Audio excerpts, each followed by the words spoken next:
Hey, what's up, everybody? It's Tony Mosey, and I want to talk about Amie Harwick. I'm looking at the views on my channel, and of course, that's gone up significantly because now they are doing trials on the whole situation for Amie. And to be honest with you, man, like, dude, that was sad to hear what she went through. It was surprising because the thing is, if you go on my YouTube, you see that I did an interview with her, but her and I have had talks before. She told me about her personal life. I got to hear like where she really came from, and what kind of family she came from, what's her real DNA. Like, we got to really in-depth stuff, and it just reminds me like, yo, like rest in peace. But even while alive, this girl, this woman, like, she was ahead of her time. She was super smart. Like, asking her questions before we even were practicing for the podcast. If you look at my podcast, we were practicing and getting ready for that stuff, and man, like, hearing her talk with the vast amounts of things she knew within the industry, within just the practice of psychology and everything that's within around it was amazing. It was just awesome. And then to hear, and then it's funny because my friends, like, I was going to California at this time, and I was like, I messaged her, I messaged all my other friends saying, hey guys, I'm going to be coming out to California.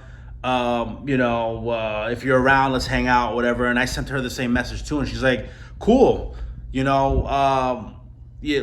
me know, because I'm, also a busy person. She was a very busy person. The cool thing about Amie, I also want to say, is Amie was driven. She was driven. Like, she was doing so many things. I'm like, I thought you were just a therapist. No, she was a therapist. She was a licensed marriage family therapist. She was also doing modeling.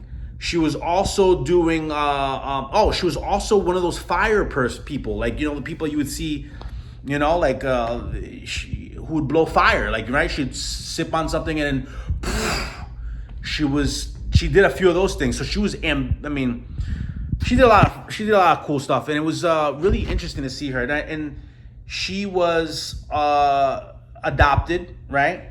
She told me that she was like, I don't know why it passed me, but it was in that area of the Caucasus Mountains.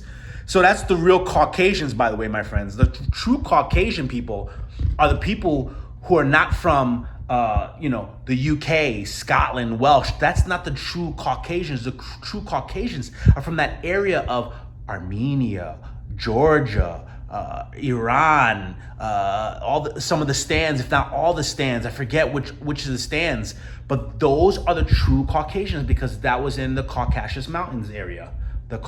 Thanks to a wonderful Persian that I knew. No, but look, she had passed. It's now 2023, 2024, moving forward. Obviously, it's tough times. For some people, and I really apologize, because I know this is something that to the family of Amie, my condolences. I wish I could say much better, and I'm trying to bring light of certain areas, because there were certain parts when certain things I've learned besides this that brings light into this. But honestly, man, if I could say positive things about Amie, amazing individual. And it's just that same thing. It's always like the great people who end up passing away, because she was really greatness. I really appreciated Amie. She was super smart, super driven. And you saw the podcast, and the thing, and this was me getting my feet wet, getting new into the industry of podcasting. This was, done 7 years ago. I started my first podcasting in 2015, right? And now it's, almost 10 years later, right? 8, whatever, almost 9 years later. And I feel I'm getting better at it. But like, I had asked questions, and I'm looking back at the videos, and I'm just like, I had asked questions that were kind of like trite and simplistic and whatever. But maybe it's because, well, I don't want to say maybe, but the conversations we had before, and that was my issue too. When I asked these questions, because I already, had already figured out how she was going to answer it. But the problem is that nobody else knows that, right? Like I know it in deep internally, but you who's listening does not. But I hope that if you listen to this podcast with her and I, it was worthwhile. But yeah, there's a lot of great things to be said about Amie. But the unfortunate part is that it's sad and it's maddening to know that there's people out there who do these things. The person that she dealt with, he needs to have severe punishment.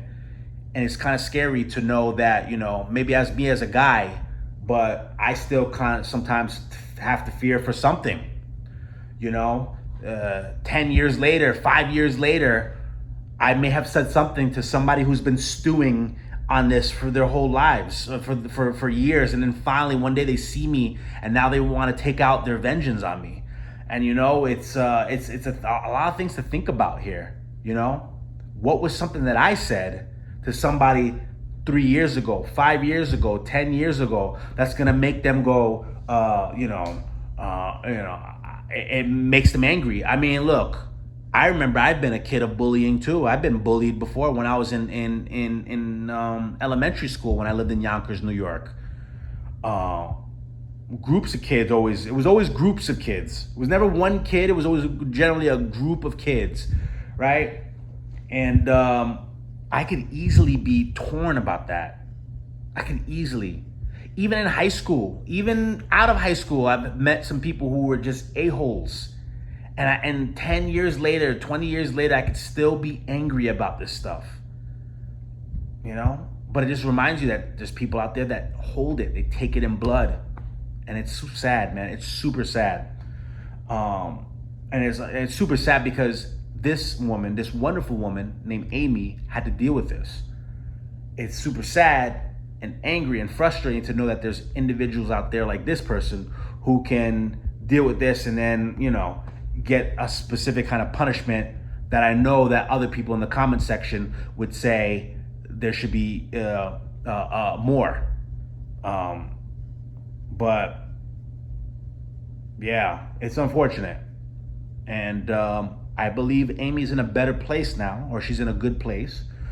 But just after all the people who've been watching those recent videos, it just had me want to spark up this video to talk about the positives of Amie. Amie was a really good person, smart, ambitious. I think this is another thing that it may lead me into. I think more therapists need to understand how sex, I don't know if I'm allowed to say that, but we'll find out because that's fine. More therapists should be able to integrate that into their practices because that is super important, especially with relationships, especially with marriages. How that aspect, that's a sliver of the whole pie of a relationship, and that's super important, especially nowadays. It's more important than ever. And Amie, the fact that she had the education, she went to schooling and she learned about it, but also she applied it. She got very intellectual. She was like she's like the PhD in sexology. Like there's the PhDs in anthropology, in rocks, people who have PhDs in just the most really granular things. Like she had the granularity within that area, and I think there should be more therapists who should at least have a sliver of that added into their pieces of the pie of what they offer for services. But let's also go into the next thing too, mental health awareness. Because if you think about this individual who ended up doing this to Amie, it's sad. It's sad. We could talk so much about this individual, about the caliber of person he is. We could talk about the physical aspects of who this individual is and debate and philosophize.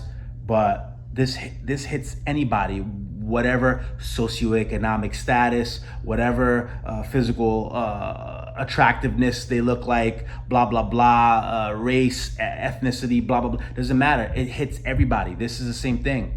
Trauma these individuals who have trauma, unhealed trauma that they did not work through, that when they get something happen in the relationship, it bothers them, it triggers something so strong that now they have to go back to somebody and become almost, they have to become homicidal towards this, or suicidal. How about this? The person who is also listening, who may even be suicidal, right? Because someone dumped them, someone said something ill to them, they've been a child of abuse, or they've been a victim of abuse of some sort. It's just a reminder again that trauma, healing through this, really getting into ourselves, mental health awareness, obviously mental health awareness, but that's very superficial. When you say mental health awareness, there needs to be mental health awareness. There needs to be, what the hell does that mean? Like, there needs to be mental health awareness. What does that entail? How do we break that down? How can we unpack that there, So that is just another story and a reminder that, hey, you have this individual, again, gentlemen or women, I've seen this also with women as well, especially if you think specifically with a relationship where a man gets dumped, a woman gets dumped, and then they get scornful and vengeful, and then they come back either that same week, same month, same year, years down the line, and they end up wanting to kill that person, or they just inflict something really ill on that person. I mean, we could even go as far as just smear campaigning people, where we say mean things about that individual. It's kind of, I would say it's very unfortunate.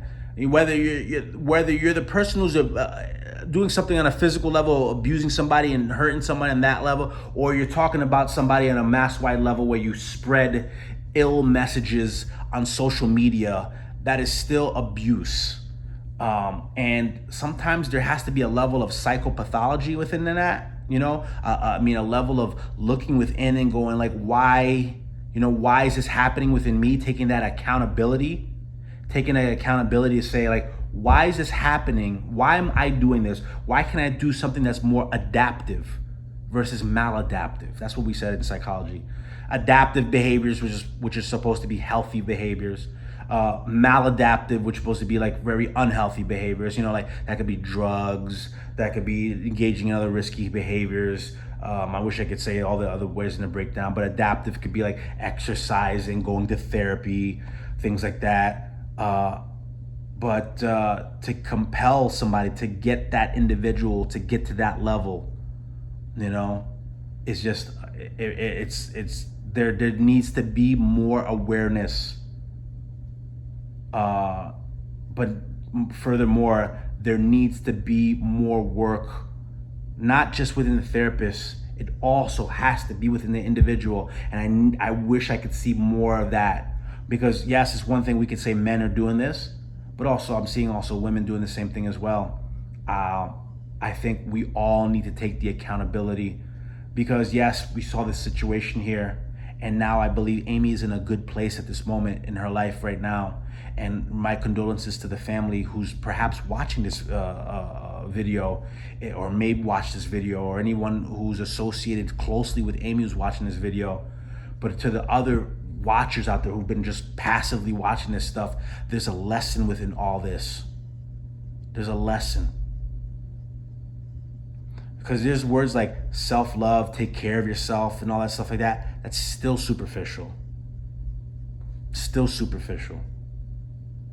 Like, what does that mean? What does that mean? Like, I went to Vipassana meditation, when I went there for a 10-day retreat, away from everybody, away from all the comfort zones, and having to learn about like really myself by being in noble silence and being quiet and really not being able to communicate with anybody for 10 days and all that stuff. And like, I got to learn a lot about how there's so much human suffering in this world. So much suffering. If we could get into the practice of knowing like, look, man, we gotta stop looking outside. Like, it's great to have certain things, but sometimes you gotta look within and take care of yourself. Sometimes you have to stop, pause, look within, and go, hey, I know I'm suffering. I know that I'm lacking in something. Let me work on that. Because as therapists also can be a help, but the better homework is the work that you do yourself from within. I would continue going on with this rant, but I think this 15 minutes and change is adequate and sufficient enough. Perhaps maybe I could do another one to answer anyone's questions, but listen, if you thought this was valuable, please give a like. More importantly, I like to see some kind of discourse where we have a conversation within the comment section. So please leave some comments there. Let's have a discussion. Perhaps even share this with some people out there who would need some inspiration, or just to continue getting that thoughts of understanding that, hey man, we need to take the accountability. And if you'd like that even furthermore, I would thank you. I would like you to subscribe, of course. But just even liking is very good enough, because it obviously helps that algorithm. So thank you so much, my friends, and talk to you soon.